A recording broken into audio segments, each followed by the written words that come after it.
चलो विद्यार्थी मित्रों, भाविक सरना नमस्कार। केम छो? गई काले आपणे चेप्टर 2 नो एक प्रश्न तमने आपेलो हतो 4 मार्क्सनो।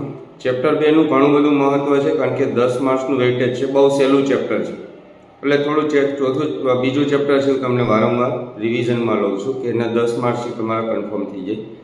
હવે આજે હું તમને બે પ્રશ્નો કરાવું છું। પહેલો પ્રશ્ન છે એસિડના રાસાયણિક ગુણધર્મો અને બીજો પ્રશ્ન છે બેઝના રાસાયણિક ગુણધર્મો। તો આ પ્રશ્ન થોડીક પ્રેક્ટિસ માંગી લેવો છે। પ્રેક્ટિસમાં બીજું કાંઈ નથી, તમારે રાસાયણિક જે સમીકરણ આવે છે ને મિત્રો, તેમની પ્રેક્ટિસ કરવી પડશે, બસ બીજું કાંઈ નથી કે એની પ્રેક્ટિસ તમે કરતા રહેજો। તો એસિડના રાસાયણિક ગુણધર્મો તમારે 5 યાદ રાખવાના છે, એટલે કે એસિડ છે એ 5 રાસાયણિક ગુણધર્મો દર્શાવે છે। પહેલું છે એસિડ છે એ ધાતુ સાથેની પ્રક્રિયા, નોટ ડાઉન કરજો, ધાતુ સાથે। બીજી ધાતુ કાર્બોનેટ, ત્રીજી ધાતુ બાયકાર્બોનેટ, ચોથી બેઝ સાથે, અને એ પ્રક્રિયાને તટસ્થીકરણ પ્રક્રિયા પણ ઓળખવામાં આવે છે। અને પાંચમી પ્રક્રિયા ધાત્વીય ઓક્સાઇડ એટલે કે ધાતુના ઓક્સાઇડ। ફરીથી બોલું છું, તમે પણ મારી સાથે બોલો। પહેલી પ્રક્રિયા કઈ બોલ્યા આપણે? તો કે ધાતુ સાથે।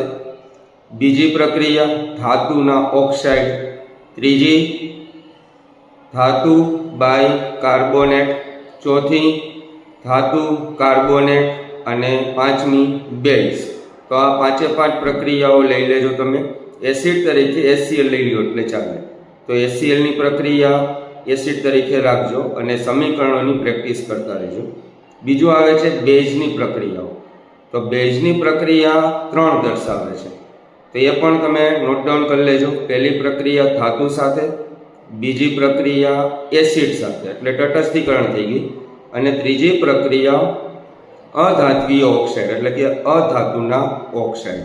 ફરીથી રિપીટ કરી લઈએ। પહેલી પ્રક્રિયા ધાતુ સાથે, બીજી પ્રક્રિયા બેઝ સાથે, અને ત્રીજી પ્રક્રિયા અધાત્વીય ઓક્સાઇડ। કમ્પ્લીટ। અને એસિડમાં પહેલી ધાતુ, બીજી ધાતુ કાર્બોનેટ, ત્રીજી ધાતુ બાયકાર્બોનેટ, ચોથી બેઝ અને પાંચમી ધાત્વીય ઓક્સાઇડ। તો આ પ્રક્રિયાઓનું વારંવાર રિવિઝન કરજો, ક્યાંય ને ક્યાંય તમને એ કામમાં આવી જશે।